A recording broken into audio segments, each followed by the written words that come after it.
Bonsoir à tous, bienvenue dans votre émission, votre projet pour la Réunion. On va parler d'un événement qui aura lieu donc le dimanche 17 novembre 2024.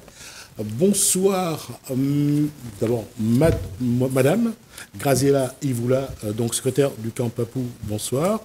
Bonsoir au président du Camp Papou, bonsoir à Pascal Papou. Bonsoir au directeur de Secours catholique, bonsoir, qui organise l'événement donc Journée mondiale des pauvres au Grand Kiosque de la Plaine des Cafres. C'est ça. Et bonsoir à Daniel Dodin, communicant, porte-parole de Camp Papou. Voilà. Bonsoir à vous et bienvenue. D'abord, on va présenter cette Journée mondiale des pauvres.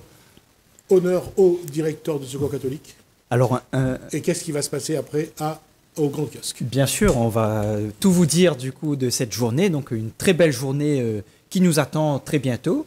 Donc le Secours catholique a souhaité organiser cette journée en partenariat avec l'association Camp Papou et d'autres partenaires qui travaillent avec nous, Couleur le Cœur et bien d'autres que je ne nommerai pas ici aujourd'hui. La Journée mondiale des pauvres, déjà, c'est pas Secours catholique qui l'a inventé, c'est le pape François qu'il a décrété. Donc une journée, pourquoi la journée mondiale des pauvres? Une journée pour nous aider à réfléchir sur le partage, sur le sens de la solidarité et sur notre manière de vivre. Je vais vous poser une question à vous quatre. Pour vous, c'est quoi un pauvre aujourd'hui dans ce monde à La Réunion? Comment vous définiriez un pauvre? Alors c'est une très bonne question. Hein. La pauvreté... Non, pas la pauvreté. Qu'est-ce qu'un pauvre? Je parle de l'individu. C'est quoi un pauvre pour vous? Pour moi, le monde sont européen. On a tout domaine. Hein. Peut-être un célibataire, ils sont pauvres. Il n'a pas de ses parents, il n'a pas de son travail. Tout ça, pour moi, c'est plein de gens. On peut être pauvre de tout, en fait. Nous retrouvons de richesse, de nourriture, de tout. Oui, c'est ce que je manque d'amour. Mais comment un les riches, les qui en amour. Daniel Deneuf fera un câlin tout à l'heure, Pascal Papou, parce qu'il y a vraiment besoin d'affection. Non, il est en mal d'affection. En fait, pour moi, un pauvre, c'est quelqu'un qui est en dehors de tout repère social à l'heure actuelle, parce qu'il ne s'inscrit pas dans le schéma global. On est dans un monde qui est lié au consumérisme. D'accord. Où celui qui n'a pas va côtoyer celui qui a une Porsche, celui qui a le dernier téléviseur, et ainsi de suite, ce qui fait envie. Mais ce qui aussi marque son exclusion au travers de ces signes, et non pas du sens que cela peut amener. Je ne sais pas si je suis clair. Non, ça me va. Ce que je voulais dire, c'est que tout à l'heure, voilà, quand on dit Journée mondiale des pauvres, on pense à ceux qui n'ont pas à manger. C'est ça. C'est ça. Pas spécialement. Pas spécialement? Alors, précisez. Je veux dire, on ne va pas rester entre soi. Donc, Journée mondiale des pauvres, comme on a dit tout à l'heure. Donc, ça peut être pauvre de cœur, pauvre d'amitié, pauvre de biens matériels, pauvre de nourriture, donc tout, je veux dire. Alors, Graziella a très bien dit. Hein, donc, bon. le public qu'on touche à travers la Journée mondiale des pauvres, bien sûr, il y a les plus nécessiteux matériels, hein, ceux qui ne peuvent pas se vêtir, se nourrir, se loger, ceux qui vivent vraiment des grandes difficultés matérielles, bien sûr, sont concernés. Mais il y a d'autres formes de pauvreté, des pauvretés invisibles, hein, comme on peut les nommer. Donc des personnes qui sont isolées, qui ne peuvent pas sortir de chez elles. La maladie, ça peut être une forme de pauvreté. Donc il y a vraiment... Alors, je vais être caricatural dans ma façon de vous présenter les choses. Demain, j'arrive avec mon petit bol au Camp Papou et je présente mon bol à Pascal. Il dit, voilà, pour avoir un petit peu de tendresse, un peu d'affection. Il dit, rentre. Bah, Revers, même pas besoin de dire rentre. Chez moi, il rentre. D'accord. Ça te connaît, moi. Parce que j'ai l'impression qu'aujourd'hui, et vous allez sans doute me le confirmer, et entre autres Pascal Papou, c'est que les gens, on a l'impression qu'ils sont plus en pauvreté affective, d'existence, plutôt que de nourriture, de matériel. Oula, les exemples, il y en a beaucoup. Pardon? En pauvreté de sens, vous voulez dire. Là, c'est un peu plus loin. Oui, il y a un manque de sens. Oui, parce que le sens, c'est ce qui donne, en fait, la motivation vis-à-vis du monde qui nous entoure. C'est ça. Si on n'a plus de sens, si on on perd justement le goût des choses et on finit par s'isoler. Et cet isolement-là, c'est ce dont Graziella et notre ami étaient en train de parler tout à l'heure. D'accord ? Il y a une vieille phrase que j'aime bien qui dit que l'on détermine la force d'une société à la manière dont elle traite son maillon le plus faible. Et ça, je laisse cela à votre propre réflexion. Mais donne un exemple de mon petite association dans l'Est, n'est pas costaud. Hein. J'ai plein d'amis sur les réseaux sociaux, des gens qui ne me connaissent pas. À chaque fois, ils viennent en vacances, les gens ils viennent chez moi, c'est des gens qui m'accueillent. Peut-être Bana reconnaître les autres. Et vous allez toucher, parce que même pour Noël, nous accueillons les gens comme ça, parce qu'il n'y a plus d'amitié, la plus famille fréquente bien à l'autre. Et en fait, nous essayons de montrer, à travers ce Secours catholique, justement, c'est une opportunité de montrer que même le côté convivial, et c'est pour ça, voilà, franchement, c'est une chance, moi, de montrer ce côté que créole est né à la base, quoi. Le grand-père nous l'a montré à nous, le côté convivial, et moi, chez moi, elle est comme ça. Parce que les familles fréquentent plus. Alors, puisqu'on est là-dessus, Pascal, on est très ouvert. La question pour le Réunionnais, c'est de retrouver un petit peu ce qui faisait un peu sa richesse, c'est de s'entendre avec son voisin, d'échanger un tête d'oignon pour un tête l'ail. Bien sûr. C'est ce que le Réunionnais a avant tout perdu. C'est ces relations humaines. Beaucoup. Oui. Moi, je pense que n'est pas perdu complètement. Et m'y voit encore dans certains endroits des personnes qui vivent encore cette solidarité-là, ce savoir-vivre longtemps, qui était basé vraiment sur cette solidarité-là, cet échange-là, et alors que nous n'avions même pas grand-chose, comme vous dites, un tête d'oignon contre un tête l'ail, mais c'est peu de choses, mais on avait cette ouverture à l'autre. Et il y a encore, et justement, nous devons travailler pour préserver justement ce savoir-vivre-là. Et cette journée-là, c'est l'occasion justement pour nous aider à réfléchir sur notre façon de vivre et vivre concrètement le partage. Et la différence de cette journée, souvent, nous, une petite association, rien, on en a un peu d'abonnés suivant nous, et les gens ils viennent vers nous, la papette demande à nous de l'aide, parce qu'on n'est pas des élus, on n'est pas. Et pour moi, cette journée-là, on a moins de fierté à venir que je parce qu'on n'a pas rien à gagner. Nous, on n'a pas rien à gagner, on n'est pas politiciens, on n'est pas de société, pour rien. Donc les gens, ils viennent. Il n'y a pas d'orgueil. C'est ce côté orgueil aussi. Des fois, les gens là ont honte. Mais avec nous, les gens les ouverts. Et je pense que c'est quoi catholique aussi pareil. Voilà, point d'intérêt, ils en ont moins fiers. Mais je pense que c'est une journée qui doit justement montrer la solidarité, en dehors de la politique, en dehors de tout ça. C'est important. Daniel Dedin ? Il y a une chose qui est importante, que c'est le point par lequel on aurait dû commencer. C'est que pauvre, ça n'est pas une tare. D'accord ? Parce que souvent, c'est péjoratif. Et les gens ont tendance à être culpabilisés vis-à-vis de cette pauvreté. Non, c'est une situation qui peut arriver à tous. C'était pas le but. Non, mais justement, je préfère, pour les téléspectateurs, préciser. Parce que souvent, vous savez, on a peur de ce qui peut paraître contagieux. C'est-à-dire que la majorité des gens, enfin la majorité, une certaine catégorie de gens, verront quelqu'un en train de demander, je ne sais pas, une pièce, qui est assis sur le trottoir et va passer tout droit de peur que ça lui arrive. Parce qu'on s'identifie. Tout à fait. On s'identifie à celui-ci. Alors que non, à partir du moment où... Alors vous avez plusieurs choix. Certains vont dire, ouais, il va boire, machin, genre de truc. Mais écoute, tu le prends, tu vas prendre une boîte de thon, tu demandes ce qui... Désolé, j'ai pas de monnaie. Par contre, j'ai une carte bleue. Est-ce que tu as faim ? Est-ce que je peux te prendre quelque chose ? Il y a toujours moyen de faire quelque chose. Et puis, personne n'est à l'abri. Surtout dans la société actuelle et avec, je dirais, ce qui se passe, l'inflation et ainsi de suite. On ne sait pas ce qui va nous arriver demain. Cette solidarité de pauvreté et cette journée qui est mise en place pour justement pouvoir mixer, parce que c'est aussi vivre ensemble, ce vivre ensemble dont les Réunionnais, nous sommes si fiers. C'est pouvoir mixer et s'adresser à son prochain, l'être, vous voyez, et non pas par rapport à sa condition, mais par rapport à son être. C'est-à-dire c'est l'autre, celui dont on a peur parce qu'il est différent de nous, mais quelque part qui n'est pas si loin de nous. Pourquoi j'ai accentué sur le mot pauvre ?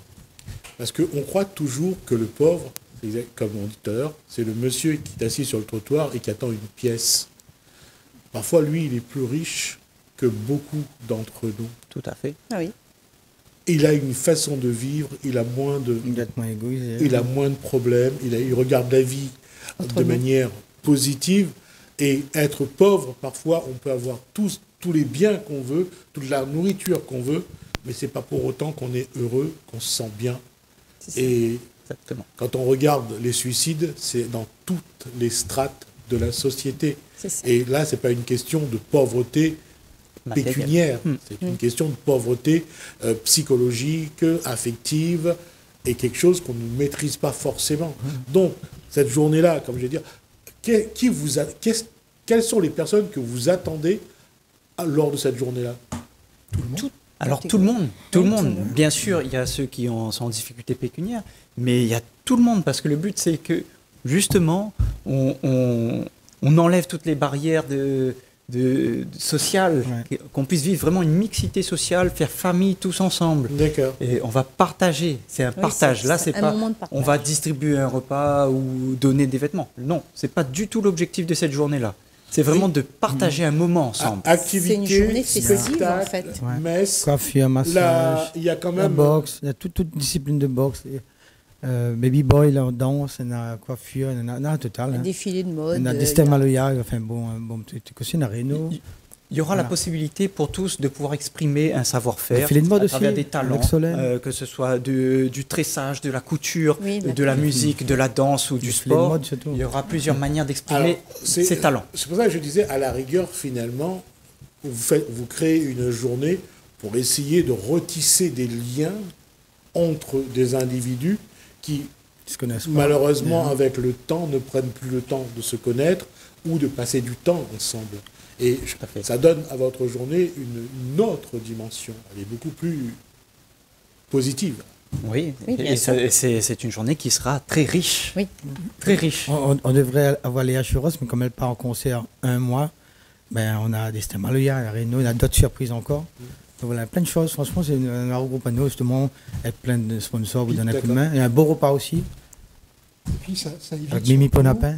Ça évite surtout ce qui guette justement toute personne qui est en difficulté, et nous le sommes tous, d'une manière ou d'une autre, c'est pour lutter contre cette pauvreté qui est parfois condamnable, qui est la pauvreté du cœur, qui va à l'encontre de l'intelligence du cœur. Et je crois que chacun d'entre nous est riche de cette intelligence du cœur, entre guillemets, d'aller vers l'autre. Parce que même si on n'a pas de moyens, même si on a des difficultés, nous faisons partie d'un tout, c'est-à-dire de la société en général.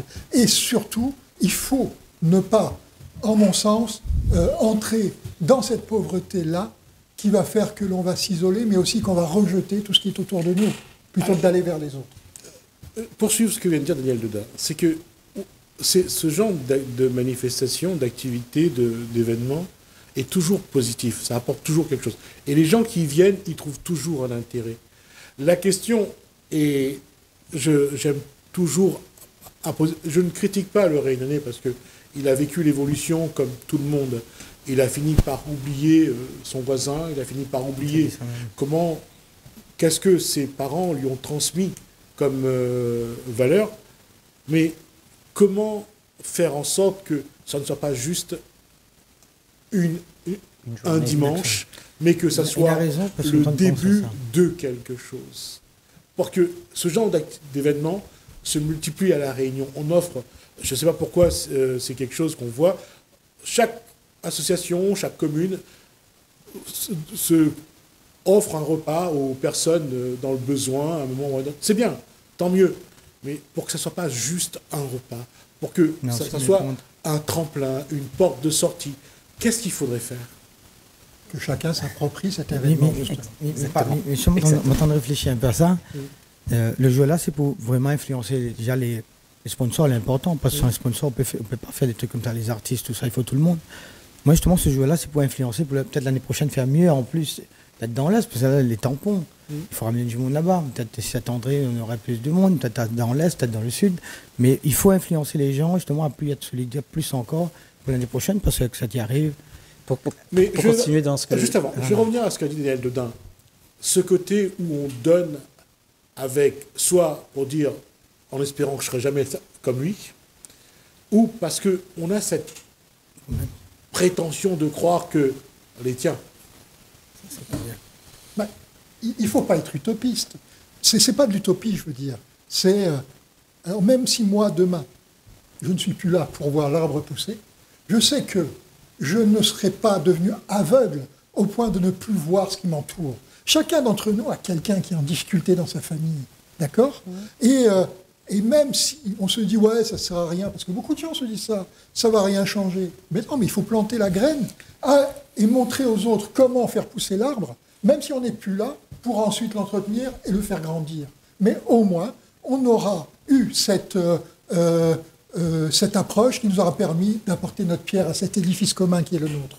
Je suis d'accord avec Daniel Audin. Et M. Mussard, sur la question du Secours catholique, parce que vous êtes le directeur du Secours catholique, c'est que ce genre de situation, vous le connaissez, vous le voyez, vous le vivez, je dirais 365 jours par an. Qu'est-ce qu'il faut dire aux gens qui nous écoutent, qui nous regardent? Qu'est-ce que ça apporte finalement? Ça apporte autant aux personnes qui ont le besoin que ceux qui croient qu'ils, eux, ne sont pas. Mais tout à fait, tout à fait. Cette journée, c'est un tremplin pour autant ceux qui sont dans le besoin que ceux qui n'en sont pas forcément en besoin pécunier. Et comme cette journée est un tremplin, c'est vraiment après à nous de nous en saisir et de dire, ben, voilà, ce que j'ai reçu, je veux le partager. Et ça, cette journée-là nous donne un élan pour pouvoir le partager dans les jours qui suivent. Et le Secours catholique, quotidiennement, il n'agit pas que le dimanche 17 novembre. Tous les jours, le Secours catholique est sur le terrain avec des bénévoles. Donc des bénévoles qui donnent de leur temps gratuitement, donc qui sont convaincus de l'importance de partager avec les personnes en difficulté. Et donc c'est pour ça que c'est important de se laisser façonner, de se laisser transformer par le partage, par la volonté de donner et de se donner en fait. Pas que donner du matériel, mais de se donner, donner une écoute. Donner un sourire. Le don de soi. Le don de soi. Ma bête de petits mots, les rames parlent vraiment... Par vraiment un accueil de l'autre. Les rames parlent vraiment du camp Papou, parce qu'on n'a pas trop l'occasion. Mais voilà, plutôt dans les actions, plutôt sur le terrain. Ça fait 29 ans, bataille pour monter cuisine solidaire. C'est pour tous les jours. C'est pas pour une action. Au contraire, mais il est dommage, parce que ça fait 30 ans, moi, les politiques, tout le temps, c'est tout le temps, ils rabâchent même temps, mais personne ne peut même des réseaux, à des mois, et à des mois. Et moi, mon truc à moi, c'est justement... Dedans, tout le monde est avec nous, t'es dit à la main, le juriste, tout le monde est avec moi, justement pour montrer qu'il faut donner tous les jours, c'est pas une fois de temps, comme les religions aussi, on a des religions aussi, donnent une fois de temps, et moi non. Il veut justement être là tous les jours. Il me donne un autre exemple souvent les gens sur les réseaux sociaux, on me parle un peu de réseaux sociaux, on a des gens comme vous avez une aide, ils mettent sur les réseaux sociaux, et tout le monde en a mis le j'aime, et tout le monde il fait le buzz, ils mettent j'aime. Mais les autres voisins ne se font pas un compte avec, notre famille ne se fait pas un compte avec. Et moi, à aucun moment, je ne m'intéresse pas sur Facebook. À aucun moment, il montre, ça fait 30 ans, à aucun moment, il nous montre des repas comme ça donne quelqu'un ou quoi que ce soit. Et moi, un peu contre ça, en fait. Et les gens, des fois, d'autres voisins, même là, pareil, il me fait un petit condoléance à ce jeune, il a suicidé à Saint-André, mais il ne connaît pas la personne. On l'a vu comme ça. Il est tambouré, je crois. Et moi, tout le monde a partagé ce matin. C'était un beau marmaille, apparemment, il bat de tambour devant les temples. Très connu, il a un suicide il y a 25 ans. Et souvent, sur les réseaux, comme il prend le temps à parler à tout le monde, on va finir avec des gens à ne pas suicider les autres. Moi, une petite association comme moi. Donc tout le monde doit faire pareil. Mais pas faire le buzz juste pour dire voilà. Et là, on profite de Secours catholique justement pour faire un travail justement. Il m'y rajoute même que nous, comme lui dit, nous tous nous les capables en fin de compte. Et il n'est pas juste les associations que dans le monopole de la solidarité. Et nous ne gagnera pas à lutter contre toutes les pauvretés si nous comptons que sur les associations. Nous comptons sur tout le monde parce que tout être humain a la capacité, a la possibilité de partager. Et donc ça, c'est vraiment le message que nous voulons véhiculer à travers cette journée.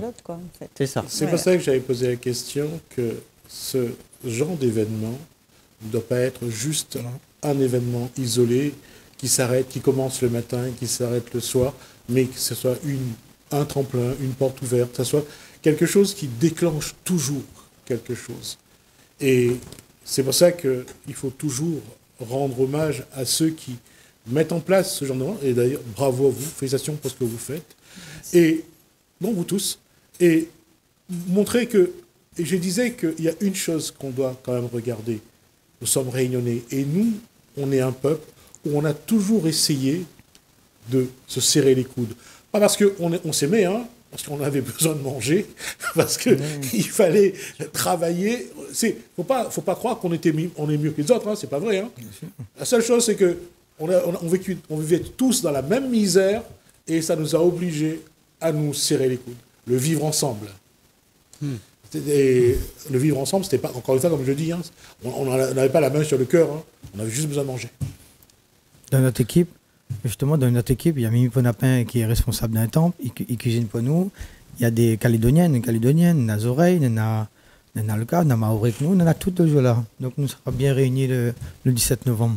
Ouais. Ben oui. Il y a là, je suis en train d'y penser, la différence, parfois, ça sépare. Anissa, j'adore. On peut déterminer deux types de... Puisqu'on parle du vivre ensemble, et nous, on a su le faire. Ce n'est pas un phénomène qui date d'aujourd'hui. Ça a toujours été. Sauf qu'aujourd'hui, nous sommes dans une société d'information, de communication et d'image. L'information va plus vite.